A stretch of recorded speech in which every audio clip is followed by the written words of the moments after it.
Assalamualaikum warahmatullahi wabarakatuh.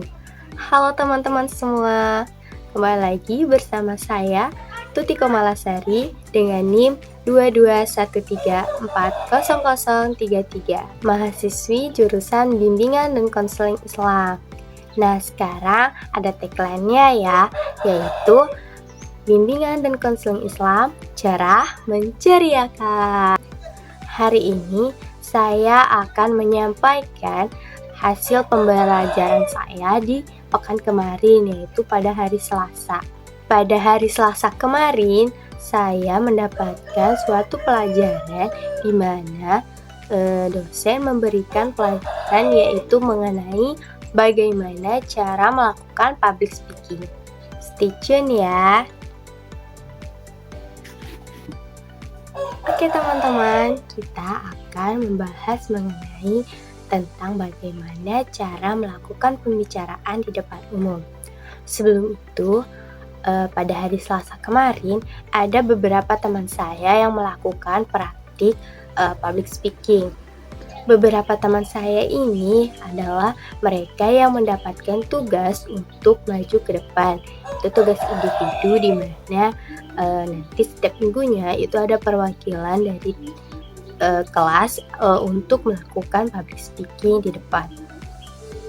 Nah, untuk nama yang pertama dipanggil itu dia lakukan public speaking dengan gaya seorang reporter yang sedang melakukan public speaking untuk melaporkan berita atau informasi mengenai tempat di mana makanan tradisional atau makanan khas Kota Serang. Nah, saat melakukan public speaking di depan kelas, teman saya melakukannya dengan sangat bagus. Tetapi ada beberapa koreksi dari dosen mengenai public speaking yang dilakukannya. Ketika teman saya melakukan public speaking dengan cara seorang reporter, itu dikomentari atau diberikan arahan di mana jika seorang reporter melaporkan itu harus terdapat beberapa hal yang perlu diperhatikan seperti 5W1H, di mana 5W1H ini akan menerangkan apa yang dilaporkannya, siapa, di mana, kapan, dan bagaimana pelaporan tersebut. Nah, selanjutnya itu ada teman saya yang kedua yang namanya dipanggil. Dia melakukan presentasi mengenai review podcast yang pernah ia tonton. Nah, di dalam reviewnya itu ada beberapa pembahasan mengenai pemikiran Biner, di mana dalam melakukan public speaking mengenai review podcast tersebut, teman saya melakukannya dengan sangat tenang dan enjoy karena memang dia sudah mempersiapkannya dengan menggunakan catatan, sehingga pada saat maju ke depan melakukan public speaking dia sudah sangat terencana dan tahu harus berbicara seperti apa.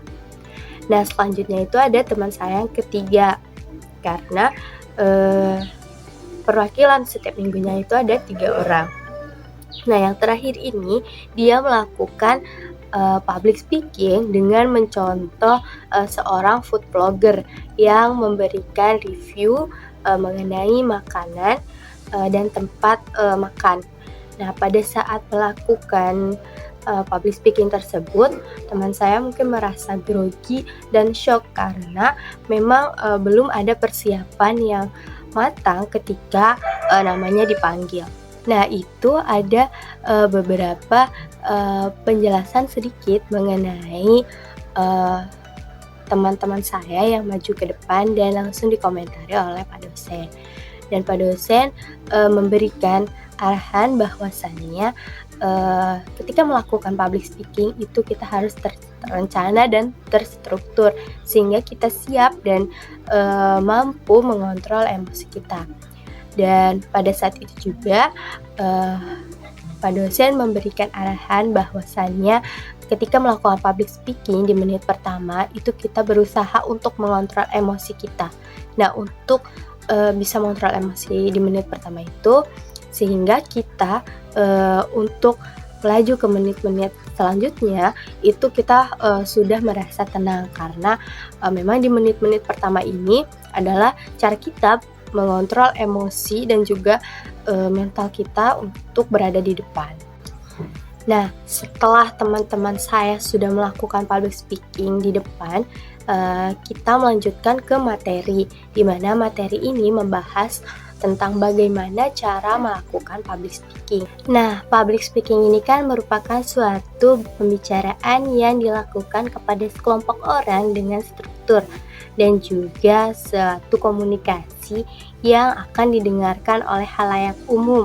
Dalam melakukan public speaking ini bisa menggunakan dengan media, yaitu seperti gambar, tulisan, atau simbol-simbol yang ingin disampaikan. Dan dalam melakukan public speaking ini harus terstruktur dan terencana kepada khalayak umum yang teridentifikasi untuk mencapai suatu tujuan, di mana tujuan dalam public speaking ini yaitu untuk mengajak atau menghibur khalayak umum. Nah, ada beberapa alasan kenapa kita harus menguasai public speaking. Nah, yang pertama itu karena banyak orang sukses itu melalui public speaking. Nah, dimana kan kita ketahui banyak public speaker yang melakukan public speaking dengan sangat bagus. Nah, atau seorang pebisnis yang melakukan promosi. Mereka itu memulainya dengan melakukan public speaking. Nah, seperti pebisnis mempromosikan produknya melalui public speaking kepada khalayak untuk mengetahui produk yang dia punya. Yang kedua, yaitu tuntutan zaman, di mana pada zaman sekarang itu banyak orang yang menggunakan public speaking. Nah, karena dalam public speaking ini kita bisa menyampaikan informasi atau pesan sesuai dengan tujuan kita. Misalkan pada sekarang banyak live TikTok yang digunakan untuk promosi, ya. Nah, dimana hal tersebut perlu public speaking karena banyak tuntutan-tuntutan di zaman sekarang itu mengenai public speaking. Yang ketiga yaitu tuntutan profesi, di mana setiap profesi memang mempunyai tuntutannya masing-masing. Tetapi public speaking ini merupakan suatu hal yang harus dan perlu untuk dikuasai. Nah, seperti contohnya seorang guru. Nah, guru itu harus mempunyai public speaking dan harus menguasai public speaking. Karena dalam pembelajaran, seorang guru harus mengajarkan dengan pembicaraan atau dengan komunikasi yang baik kepada murid-muridnya. Dan contoh lagi seorang dokter, dia harus bisa public speaking untuk menyampaikan apa yang akan dilaporkannya kepada pasien mengenai sakitnya pasien. Yang keempat yaitu persaingan, di mana orang akan bersaing melalui pembicaraan atau public speaking, bukan? Nah, di debat-debat kemarin mengenai pilpres itu juga membutuhkan public speaking yang sangat bagus. Nah, di mana nantinya akan ada bermunculan pesaing-pesaing dengan pembicaraan atau public speaking yang bagus. Nah, teman-teman juga perlu tahu nih, ada mitos mengenai public speaking, mana kemampuan public speaking atau berbicara di depan umum itu muncul dari bakat. Nah, faktanya public speaking itu harus terus dilatih dan dipraktikkan, bukan hanya kita berbicara kepada diri kita sendiri di dalam hati, tapi kita mencoba mempraktikannya dengan cara berbicara di depan cermin atau membuat video seperti ini. Nah, karena dalam public speaking ini kan ada beberapa hal yang memang kita takuti, yaitu rasa gugup dan grogi, di mana rasa gugup dan grogi ini muncul ketika kita merasa takut tampil di depan. Nah, hal tersebut yang menghalangi kita untuk berani maju ke depan. Untuk itu kita harus terus melatih diri kita agar tidak merasa takut atau gugup ketika kita berbicara di depan. Nah, kita juga harus berdoa untuk diri kita supaya bisa berani dan mampu untuk melakukan public speaking di depan umum. Nah, perlu kita ingat, dalam melakukan public speaking ini ada yang namanya know yourself, di mana kita harus mengetahui diri kita sendiri. Karena public speaking itu kita harus mengenal diri kita sendiri untuk bisa berani maju ke depan. Terus yang kedua yaitu know your audience, di mana kita juga harus mengenal audiens kita itu siapa dan di mana kita akan melakukan public speaking itu. Nah, sehingga kita mampu untuk berbicara di depan umum karena kita sudah mengetahui audiens kita dan mengenal audiens kita.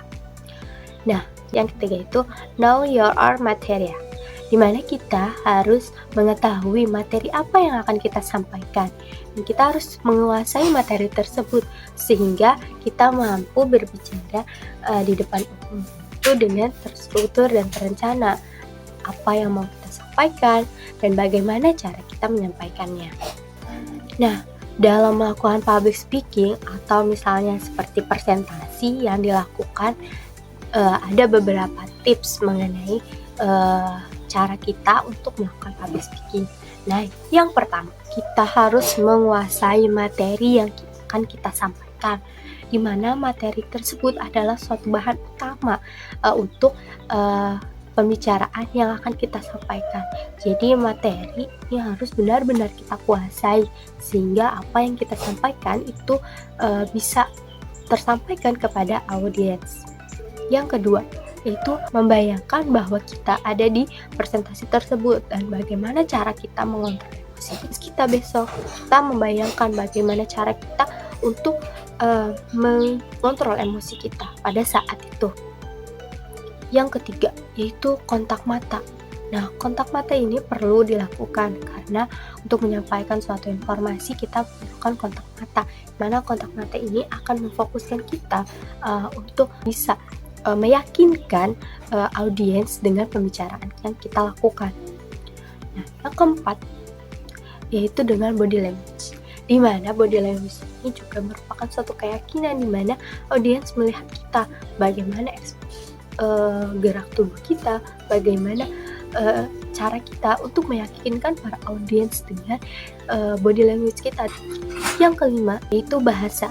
Nah, bahasa yang kita sampaikan harus jelas.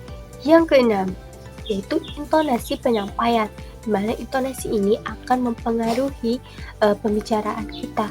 Jika intonasinya tidak jelas, maka penyampaian informasi pun tidak jelas dan tidak tersampaikan dengan baik. Ada yang terakhir nih, yaitu jokes. Nah, di mana jokes ini bisa mencairkan suasana sehingga para audiens itu tidak terlalu serius dan mengantuk. Nah, sehingga jokes ini bisa dilakukan ketika memang audiens sudah merasa bosan. Sehingga jokes ini bisa menghibur dan menyemangati mereka supaya bisa mendengarkan kembali pembicaraan yang kita sampaikan. Nah, selain yang 7 tadi, ada juga tanya jawab, di mana tanya jawab ini sama juga dengan interaksi kepada audiens, sehingga audiens bisa menyampaikan apa yang ingin disampaikannya dari pembicaraan kita atau menanyakan beberapa hal mengenai pembicaraan yang kita sampaikan. Nah, terus dalam melakukan public speaking kita juga perlu membuat PowerPoint, di mana PowerPoint ini harus dibuat dengan semenarik mungkin sehingga para audiens itu mampu tertarik dengan apa yang akan kita bicarakan. Terakhir yaitu kesimpulan, di mana dalam menyampaikan suatu pembicaraan kita harus bisa menyimpulkan apa yang kita bicarakan. Dalam melakukan public speaking ini ada 2 hal yang tidak perlu dibicarakan. Yang pertama, yang audiens sudah ketahui, di mana kita tidak perlu membicarakan pembicaraan yang audiens sudah ketahui. Yang kedua, yang tidak ingin diketahui oleh para audiens. Jadi kita tidak perlu memberikan informasi atau berbicara yang audiens itu tidak tidak menginginkannya. Nah, dalam penjelasan kemarin juga Pak dosen memberikan 7 dosa yang dilakukan oleh para mahasiswa ketika melakukan presentasi. Yang pertama, membagikan PowerPoint di awal materi sehingga para audiens itu bisa membuka dan juga membaca apa yang akan kita sampaikan meskipun itu bentuknya PowerPoint. Nah, yang kedua, isi PowerPoint itu hanya poin-poinnya saja, tidak perlu dijelaskan. Nah, kebanyakan mahasiswa, terutama saya sendiri, itu menjelaskan apa yang tercantum dalam PowerPoint. Nah, di dalam PowerPoint itu kita mencantumkan beberapa penjelasan juga sehingga memang kita banyak yang membaca di PowerPoint tersebut. Yang ketiga, visual yang dicantumkan dalam teks itu tidak sesuai. Nah, kita juga perlu memperhatikan visualisasinya sehingga apa yang kita sampaikan itu sesuai dengan teks. Yang keempat, tulisan tidak terbaca. Nah, banyak dari kita para mahasiswa itu dalam membuat PowerPoint melakukan tulisan-tulisan yang tidak jelas atau biasanya itu karena isinya dijelaskan dalam PowerPoint, di tulisannya itu tumpuk menumpuk sehingga tidak terbaca dengan jelas. Yang kelima, yaitu banyaknya animasi yang terdapat dalam PowerPoint. Nah, di mana animasi ini memang perlu diberikan dalam PowerPoint, tetapi tidak perlu banyak-banyak karena akan menghambat poin-poin yang akan kita sampaikan karena perhatian audiens itu tertuju pada animasi yang ada di PowerPoint. Yang keenam, penutupan yang lemah, di mana dalam penutupan ini ada beberapa kesimpulan yang harusnya disampaikan. Nah, kesimpulan ini kebanyakan dari mahasiswa itu ditulis di akhir PowerPoint sehingga penutupannya ini dilakukan dengan membaca teks kesimpulan yang ada di PowerPoint. Yang ketujuh, bersembunyi di balik PowerPoint. Nah, di mana bersembunyi di balik PowerPoint ini banyak sekali dan sering dilakukan oleh para mahasiswa, terutama saya sendiri. Banyak dari kita yang hanya membahas poin-poin yang ada di PPT itu dengan cara membacanya sehingga apa yang kita sampaikan itu tidak tersampaikan kepada para audiens. Nah, karena pada hari Selasa kemarin Pak dosen mengabari bahwa misalnya ada kegiatan di luar yang memang mengharuskan beliau datang sehingga kelas kemarin ditutup dengan kalimat manfaatkanlah berbicara di depan umum dengan sebaik-baiknya. Nah, mungkin itu saja pembahasan yang bisa saya sampaikan. Nah, jadi teman-teman perlu diingat dalam melakukan public speaking itu kita harus perlu berlatih dan terus mempraktikkannya. Dan ketika kita disuruh maju ke depan, kita harus memanfaatkannya dengan sebaik-baiknya dan semaksimal mungkin. Nanti kita akan lanjut lagi ke learning journal selanjutnya, yaitu di pertemuan ketiga. Oke teman-teman, sampai jumpa di pekan depan. Wassalamualaikum warahmatullahi wabarakatuh.